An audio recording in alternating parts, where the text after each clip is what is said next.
The Simple Path to Wealth by J.L. Collins. Picture this.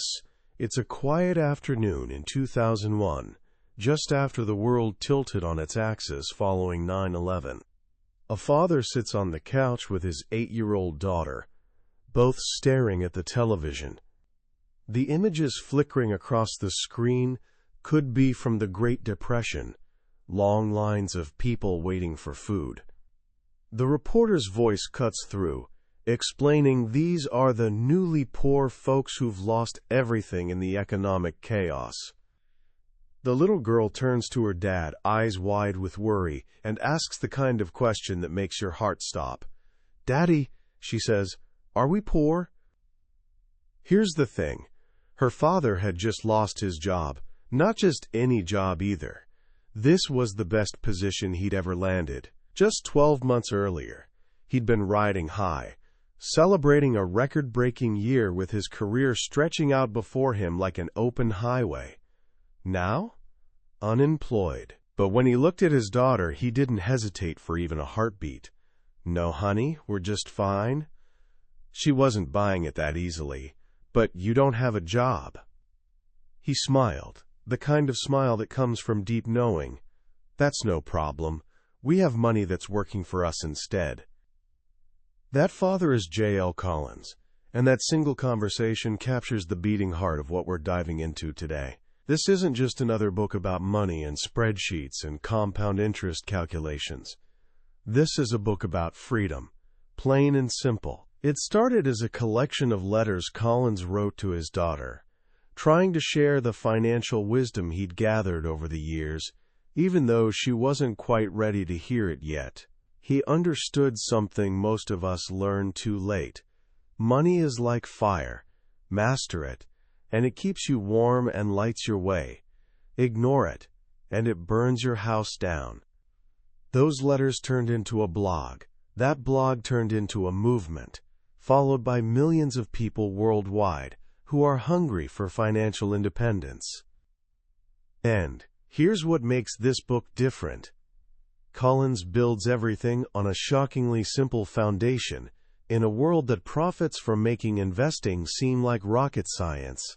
He pulls back the curtain on Wall Street's wizard and shows us that building wealth isn't about picking the next Amazon, timing market crashes, or understanding complicated financial instruments. It's about a handful of timeless principles that literally anyone can follow. So here's what I want you to do. For the next little while, clear your mind of everything you think you know about investing. Forget the screaming talking heads on financial television, the confusing charts that look like abstract art, and that nagging feeling that you're just not smart enough for this game. I promise you something. By the time we're done here, you'll understand the elegant, simple machine that builds real wealth, and you'll have a crystal-clear path to creating a life of genuine freedom and options. This is what Collins calls FU money, and trust me, it's way simpler than you'd ever imagine. Let's kick things off with a story. It's a parable you'll find early in the book, and it sets up everything perfectly. Two friends grow up together, practically brothers, but life takes them in completely different directions. One becomes a monk, choosing a simple life of contemplation and rice and beans. The other climbs the ladder and becomes a powerful minister to the king, drowning in riches and luxury. Years pass, and they finally meet again. The minister, draped in expensive robes, looks at his old friend's thin frame and worn-out clothes with genuine pity. He wants to help. "You know," the minister says gently, "if you could just learn to cater to the king, you wouldn't have to live on rice and beans." The monk's response? A serene smile and these words. "And if you could learn to live on rice and beans, you wouldn't have to cater to the king." Most of us live somewhere in that middle ground between the monk and the minister. But here's the secret. The closer you lean toward the monk's philosophy, the faster you'll taste real freedom. Now, this story isn't about rejecting wealth or living like an ascetic. It's about understanding that true wealth isn't measured by how much you have, but by how little you need. That's the foundation of everything. But the modern world has been selling us a very different story, hasn't it? It's a story written in debt. From the moment we're old enough to understand commercials, we're programmed to believe that debt is just part of life. It's your ticket to the good life. Want a shiny new car? Finance it. Want to go to college? Take out massive loans. Want that new phone? Slap it on the credit card. Then the bill arrives, and there's that little box that whispers sweet nothings. Minimum payment due, $10. It feels like magic. You get $300 worth of stuff, and you only pay $10 a month? But as Collins's father used to say, if it sounds too good to be true, it is. Not might be. It is. Hidden in the fine print is the hook. An 18% interest rate, quietly taxing your future, month after month after month. Collins describes carrying debt like being covered in leeches, slowly draining your life force, which is really your money. And if you let your lifestyle creep up to match or exceed your income, you become what he calls a gilded slave. Sure, you might have nice things, but you don't have freedom. You're chained to your job, to those bills, to the endless treadmill of servicing that debt. This is obstacle number one. If you want to walk the simple path to wealth, you need to decide right now that debt has absolutely no place in your life. It's not acceptable. It's not normal. It's a burden you will not carry. So how do you break free? The method is brutally simple. List every debt you have, from the highest interest rate to the lowest.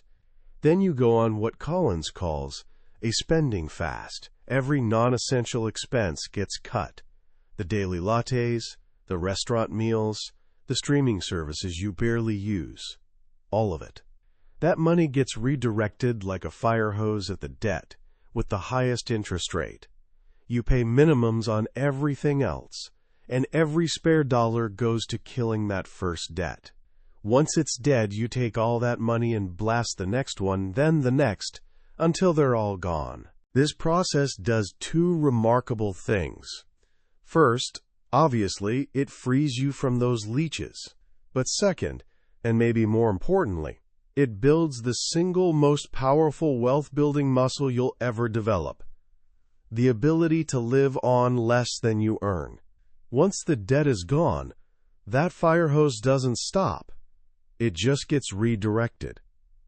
Instead of paying for your past mistakes, you start investing in your future freedom.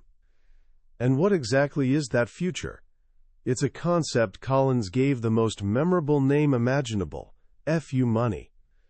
He first encountered the phrase in a novel, and it hit him like lightning. It was the perfect name for what he'd been chasing his entire life. FU money isn't about being rich in the flashy Instagram way with mansions and sports cars. It's much deeper than that. It's the amount of money you need in the bank to walk away from any situation, a toxic boss, a soul-crushing job, a career that's eating you alive, without worrying about how you'll pay the bills. It's the power to say no. It's freedom in its purest form. Collins got his first taste of it when he was just 25. He'd been working for 2 years and had managed to save $5,000. He wanted to travel, to spend a few months exploring Europe. He went to his boss and asked for 4 months of unpaid leave. His boss said no. Back then, you didn't negotiate. You asked, they answered. End of story. But Collins had his $5,000. He had his FU money. He went home, thought about it for a week, and came back and quit. He valued that trip to Europe more than the job. Then something interesting happened. His boss, suddenly realizing he was serious, became flexible. They negotiated a 6-week leave instead. Collins got to ride his bicycle around Ireland and Wales, and he learned a lesson that would shape the rest of his life. His FU money wasn't just a safety net. It was a negotiating tool. It bought him leverage. It bought him options. He promised himself he would never be a slave again. This is the real goal. It's not about retiring to a beach somewhere, sipping cocktails at noon. It's about options. The ability to structure your life around what matters to you, not around what your financial obligations demand. So if the goal is FU money, what's the engine that gets us there? The answer is beautifully simple: the stock market. Now, for a lot of people, those two words trigger feelings of fear and confusion. It seems like a casino, a place where fortunes are won and lost on the roll of a dice. But Collins asks us to see it completely differently. He uses a brilliant analogy to clear away the fog. Imagine the stock market as a giant mug of beer. The beer itself represents the real, tangible value of all the businesses in the country. It's the factories, the innovation, the hard-working people, the actual profits these companies generate. That's the beer. But on top of the beer, there's always some foam. The foam is the speculation, the day-to-day noise, the fear and greed that makes prices bounce around like crazy. It's what financial news channels are obsessed with. Most people who lose money in the market do so because they're focused on the foam. They try to predict when there's too much foam or not enough. They buy when the foam is high, driven by greed, and sell when it disappears, driven by fear. But the wise investor understands something crucial. It's the beer that matters. The foam is unpredictable and distracting, but underneath it all, the beer, the real value of these businesses, is what drives long-term growth. Why does the market, the beer, always trend upward over time? It's not magic. It's because of two powerful, relentless forces. First, the market is self-cleansing. Think about the biggest, most dominant companies from 50 years ago. Many don't even exist anymore. They faded away and were replaced by newer, better, more innovative companies. An index of the market, like the S&P 500, automatically cleans house. The losers get kicked off, and the winners rise to take their place. Here's the beautiful math. What's the most a single stock can lose? 100% of its value. It goes to zero and vanishes. But what's the most a winning stock can gain? There's literally no limit. It can grow 1,000%, 10,000%, or more. This creates a powerful, built-in upward bias. Second, when you own a broad market index, you own a piece of thousands of living, breathing companies. You're a part owner of businesses filled with people getting up every morning, trying to innovate, to grow, to succeed. Some will fail, absolutely. But as a whole, this collective human effort relentlessly pushes forward, creating value and wealth. Your financial future becomes tied to the economic engine of the entire country. This is why through every war, every recession, every crash, every disaster over the last century, the market has always, eventually recovered and climbed to new heights. The ride is wild. It will test every nerve you have. But the long-term trend is undeniably upward. So if it's this simple, why do so many people fail? Why do they lose money? The answer has almost nothing to do with intelligence and everything to do with psychology. We're hardwired to be terrible investors. First, we think we can time the market. We look at historical charts and in hindsight it looks so easy. If only I'd sold here and bought back there. But here's the truth. Nobody can reliably predict the future. The world is full of highly paid experts who try, and they're wrong just as often as they're right. Trying to time the market is a fool's game that almost always leads to buying high and selling low, which is the exact opposite of what you want. Second, we think we can pick winning stocks. It's incredibly seductive, The thrill of picking a stock that soars is addictive. But Collins discovered something working at an investment research firm. Even the smartest analysts in the world, people who know these companies inside and out, can't consistently beat the market average. There are too many variables, too many unknowns. The handful of people who have managed it, like Warren Buffett, are the exceptions that prove the rule. They're the Michael Jordans of investing. And as Collins wisely says, before you try to play like them, you need to ask yourself, am I Warren Buffett?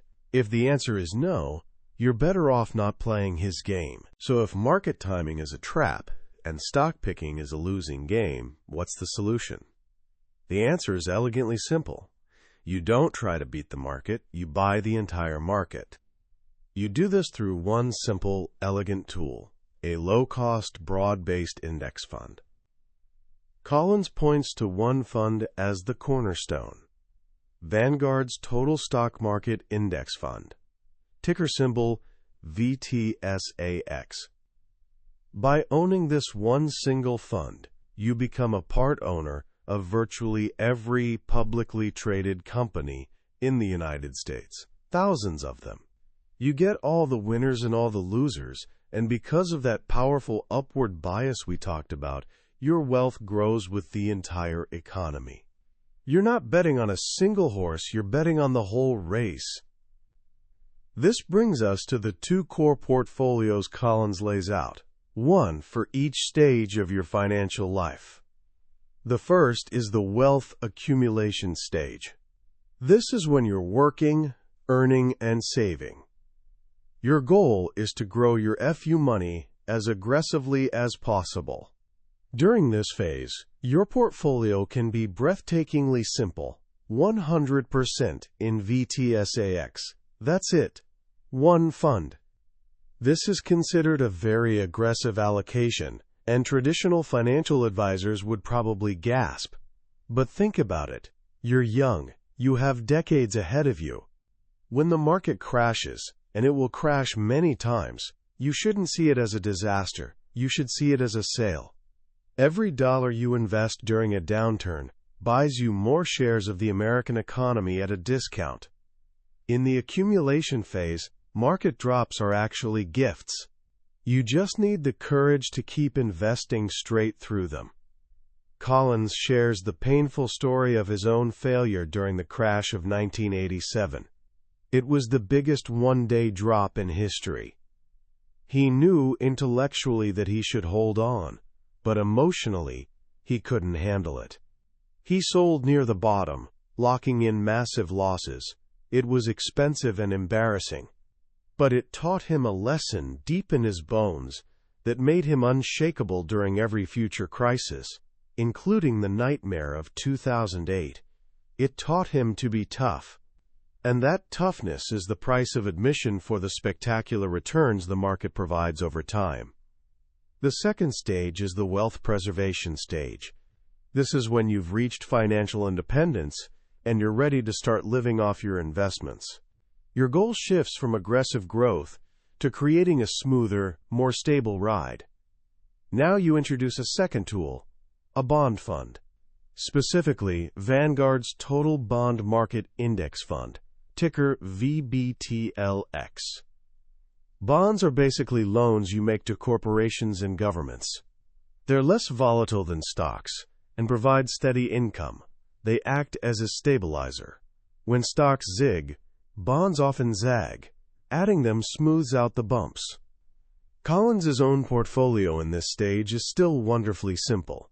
About 75% stocks in VTSAX and 25% bonds in VBTLX, with a bit of cash. The exact mix is personal. More bonds mean a smoother ride but lower long-term returns. More stocks mean greater growth potential but more stomach-churning volatility. It's about balancing your need for growth with your tolerance for risk. Now here's a crucial question. Once you've built your nest egg, how much can you safely spend each year without running out of money? This is where we meet the famous 4% rule. The rule comes from a landmark study of historical market returns.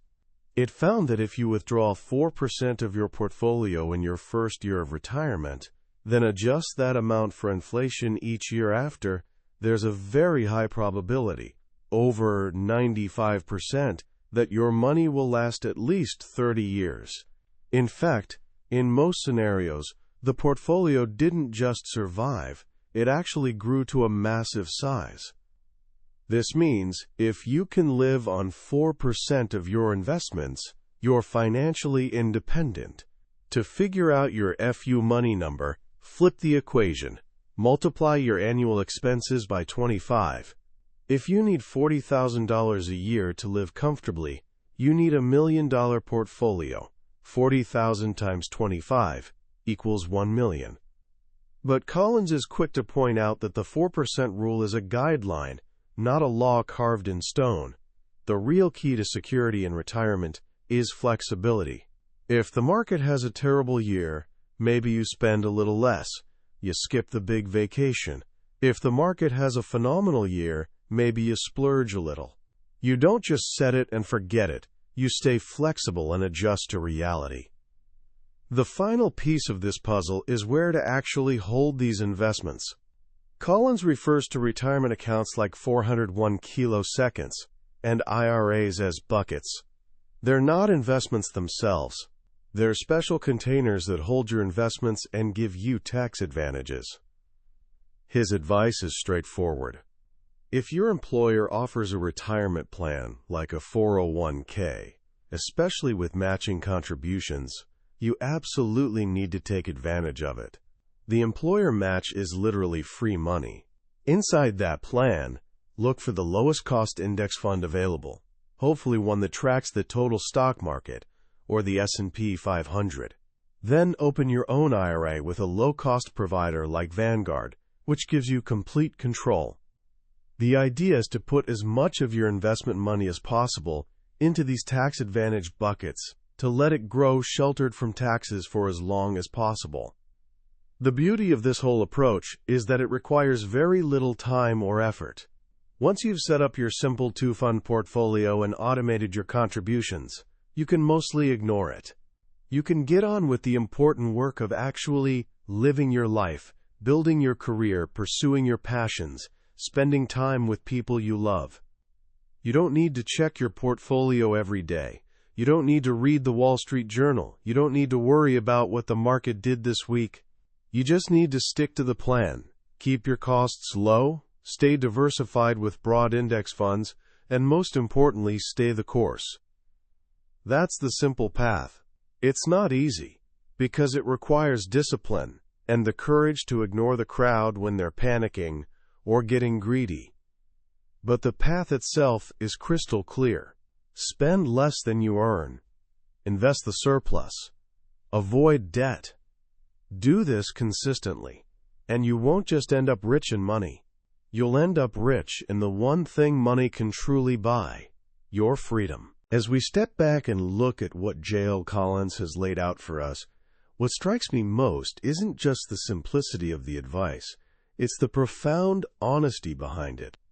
In an industry built on complexity, commissions, and the illusion that there's secret knowledge only professionals possess, the simple path to wealth feels like sitting down with a wise friend who has one goal and one goal only: helping you succeed. The most powerful lesson in this book has less to do with finance and more to do with human psychology. Collins recognizes that the biggest obstacle to building wealth isn't a lack of information, it's our own emotional wiring. Our brains evolved for short-term survival, not long-term investing. We're creatures of fear and greed, and the financial markets are a perfect arena for those emotions to destroy our best intentions. The genius of his approach is that it's designed to protect us from ourselves. By advocating for a simple, automated, mostly hands-off strategy, he removes the temptation to tinker, to time the market, to chase hot stocks, all the behaviors that lead to ruin. He's not just giving us a financial plan, he's giving us a behavioral framework. He's teaching us that the most important investment skill isn't intelligence, it's discipline. This book is also a powerful reminder that financial independence isn't really a number. It's a mindset. As that parable of the monk and the minister so beautifully shows us, freedom lives at the intersection of what you have and what you need. By focusing on controlling your needs, on living a life of intention rather than mindless consumption, you can reach your freedom number far faster than you ever thought possible. This is incredibly empowering, especially for young people just starting out. It tells you that you don't need a six-figure salary to become wealthy. You need a high savings rate. You're in control. So how can you start walking this path today? Here are a few simple, practical actions inspired by the book. First, take an honest look at your relationship with debt. If you're carrying any, especially high-interest credit card debt, it's time to declare war on it. Make a plan tonight to start directing that fire hose of money at it. This is your first and most important step toward freedom. Second, calculate your savings rate. What percentage of your income are you actually saving and investing?